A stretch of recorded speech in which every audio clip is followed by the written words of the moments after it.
Good morning, all of you. So let's start with our daily analysis of the Hindu newspaper dated 28th of February. So on the first page, there are two news which we are going to discuss. So first is, what the title of the news says, Supreme Court wraps government on plea on ED chief's term. So यहाँ पे बात हो रही है enforcement directorate के जो chief है उनका जो टेन्योर एक्सटेंड हुआ है उससे रिलेटेड. सो बेसिकली इसमें एक साल पहले का हम कॉन्टेक्स्ट समझते हैं, फिर अभी की न्यूज़ डिस्कस करेंगे. एक साल पहले क्या हुआ था या तब तक क्या होता था कि सीबीआई और ED, that is central bureau of investigation और एनफोर्समेंट डायरेक्टरेट के जो चीफ है, जो उसके जो डायरेक्टर्स है, उनका जो टेन्योर है उसमें ऐसा लिखा था it should not be less than 2 years. That means वो 2 साल से कम नहीं हो सकता. बट हमने लास्ट ईयर देखा था, क्योंकि उस समय पार्लियामेंट नहीं थी, तो उस समय ऑर्डिनेंस लाया गया था. ऑर्डिनेंस कौन ला सकता है? अगर हम सेंटर की बात करते हैं तो ऑनरेबल प्रेसिडेंट ला सकते हैं. ऑर्डिनेंस बेसिकली एक टेम्पररी लॉ होता है. In the same way state में अगर कोई ऑर्डिनेंस लाना है तो फिर कौन ला सकता है? स्टेट के रेस्पेक्टिव जो गवर्नर्स होंगे वो इसको लेके आ सकते हैं. तो उस समय क्या हुआ था कि हमारे जो ईडी के जो चीफ है, दैट इज संजय कुमार मिश्रा जी, उनका टेन्योर 2 साल का खत्म हो गया था और उस समय सरकार ने ऐसा बोला था कि इनका टेन्योर हम 1 साल और बढ़ा रहे हैं. और ऑलरेडी बिकॉज ऑफ कोविड 1 साल उसको फिर एक्सटेंड कर दिया था. पहले तो 3 साल हो चुका था. तो इसी वजह से there are certain opposition parties, उनका ऐसा मानना था कि इनका जो टेन्योर है वो जबरदस्ती यहाँ पर बढ़ाया जा रहा है. और किसी एक ऐसी पोस्ट, सीबीआई की पोस्ट हो गई, ईडी की पोस्ट हो गई, तो यहाँ पे अगर कोई पर्सन कंटिन्यूअस बेसिस पे या फिर हम कह सकते हैं एक लंबे समय तक है तो उनका बहुत ज्यादा होल्ड या कंट्रोल हो सकता है. इसी वजह से यहाँ पे जो गवर्नमेंट है, स्पेशली अपोजिशन पार्टीज है, उन्होंने बहुत सारा कंसर्न्स रेज किया था.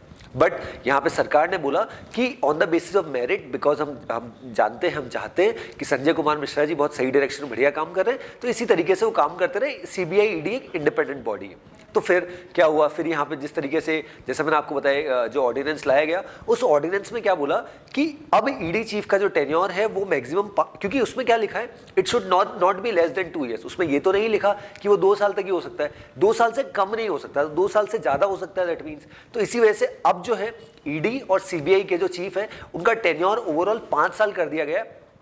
इसमें इनिशियल जो उनका टेन्योर है वो 2 साल रहेगा और 2 साल के बाद अगर उनका काम सही है, ही और she is working in the right direction, तो 2 साल के बाद उनका टेन्योर जो है 1 साल बढ़ाया जा सकता है. फिर 3 साल खत्म होने के बाद 1 साल और, ऐसे करते करते अब जो टेन्योर हो चुका है, आप ऐसे समझिए कि ये ओवरऑल 5 साल का टेन्योर नहीं है, बेसिकली 2 + 1 + 1 + 1 है. दैट मीन्स 2 साल का टेन्योर उनका खत्म हो गया. उसके बाद वापस से पूरा रिव्यू होगा.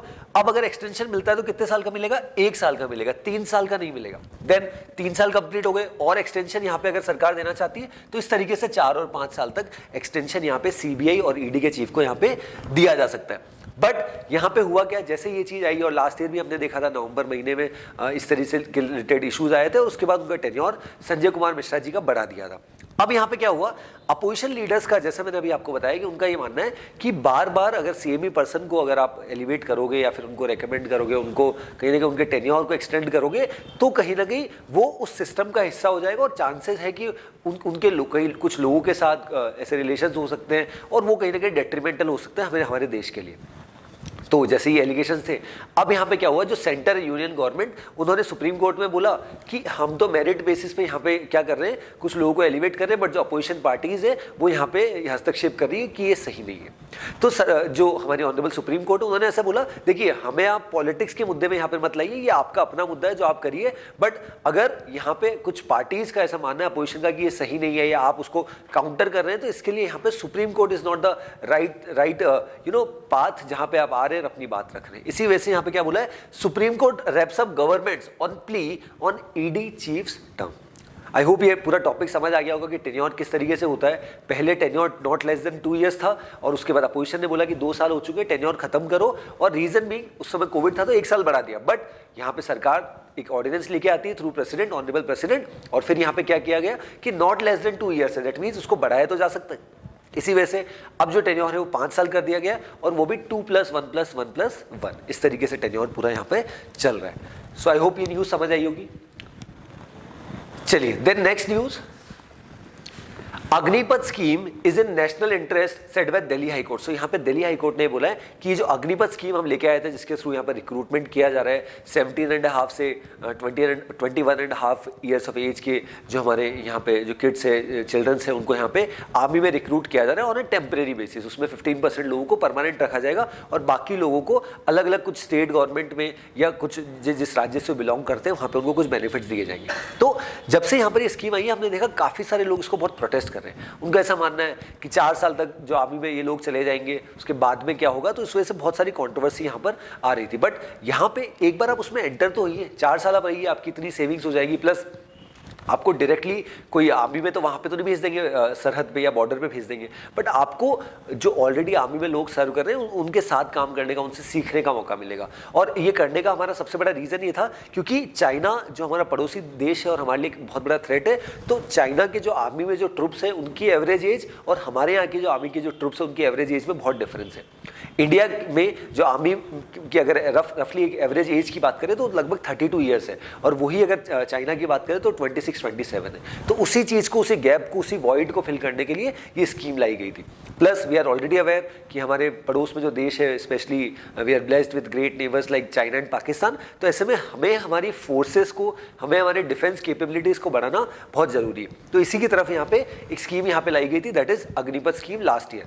जैसे ये स्कीम आई, काफ़ी सारी अपोजिशन रूल्ड पार्टीज़ ने, काफ़ी सारे जो लोग हैं उन्होंने बहुत इसको प्रोटेस्ट किया। बट अब यहाँ पे चूंकि यहाँ पर कुछ पिटिशंस यहाँ पे फाइल की गई थी काफ़ी सारे हाई कोर्ट्स में, अब दिल्ली हाई कोर्ट ने क्या यहाँ पे स्टेटमेंट दिया that Agnipath scheme is in national interest. ये जो लाई गई है ये नेशनल इंटरेस्ट में ध्यान में रखते हुए, कीपिंग इन माइंड जो चीज़ें मैंने आपको चाइना पाकिस्तान रिलेटेड बताई, उन सब चीज़ों को ध्यान में रखते हुए ये स्कीम यहाँ पे लाई गई है। इसके बारे में और फर्दर इलेबोरेशन हम आगे न्यूज़ में देखेंगे, बट अभी थोड़ा सा मैंने आपको ब्रीफ बता दिया। चलिए आगे बढ़ते, 1 second. This is the city part, this we can skip.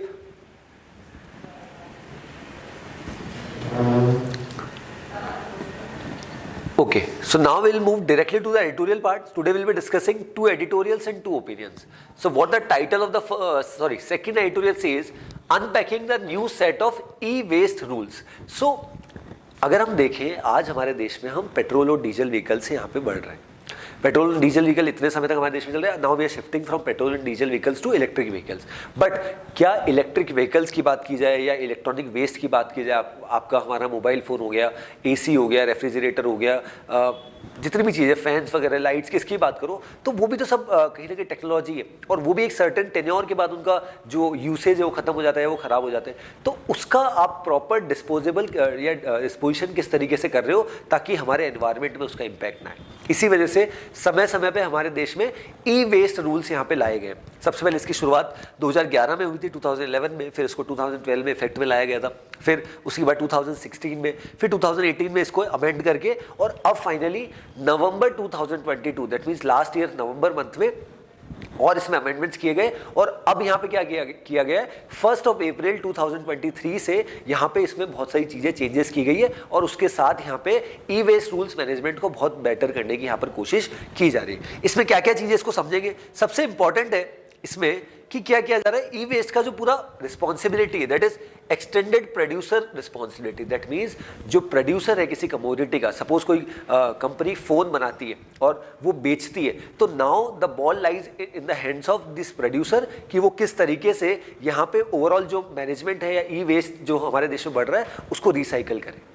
ये रिस्पॉन्सिबिलिटी कंज्यूमर के ऊपर नहीं डाली है, एक बहुत अच्छी चीज़ है कि किसके ऊपर डाली है, ये प्रोड्यूसर के ऊपर डाली है कि जितना भी ई वेस्ट मैनेजमेंट, ई वेस्ट हो रहा है हमारे देश में थ्रू अलग अलग जो अभी हमने एग्जांपल्स देखे, रेफ्रिजरेटर, टीवीज़ और इनके थ्रू, एसीज़ के थ्रू, उन सबका ई वेस्ट मैनेजमेंट का रोल किसके ऊपर आ चुका है, प्रोड्यूसर के ऊपर। प्रोड्यूसर मतलब जो उसको प्रोडक्ट को बना रहा है उसके ऊपर ही रिस्पॉन्सिबिलिटी। अगर आप यहाँ पे अर्निंग कर रहे हो, प्रॉफिट कर रहे हो, बिजनेस कर रहे हो, तो अल्टीमेटली इससे रिलेटेड जो एनवायरनमेंट को इम्पैक्ट हो रहा है उसमें भी आपको काम करना पड़ेगा।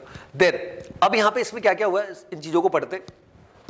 यहाँ पे ऑथर ने काफ़ी सारी चीज़ें बताई है और कुछ सजेशंस भी दिए कि यहाँ पे इस जो नई पॉलिसी यहाँ पर लाई है इसमें क्या क्या इश्यूज यहाँ पर हो सकते हैं। देखिए फर्स्ट चीज़ ये कि एक सबसे अच्छी चीज़ यहाँ पे की गई है कि इसको रीड करते हैं। The first main chapter of the e waste management rules 2022 जो अभी नवंबर में लाया गया था, it includes the provision of an EPR, जो हमने ऑलरेडी देखा, ईपीआर की full form extended producer responsibility framework. The foremost requirement being the registration of stakeholders. That means जो लोग इसमें इन्वॉल्व है, कौन कौन इन्वॉल्व होगा, मैन्युफैक्चरर, प्रोड्यूसर, रिफर्बिशर, रिसाइकलर, इन चारों का पूरा एक प्रॉपर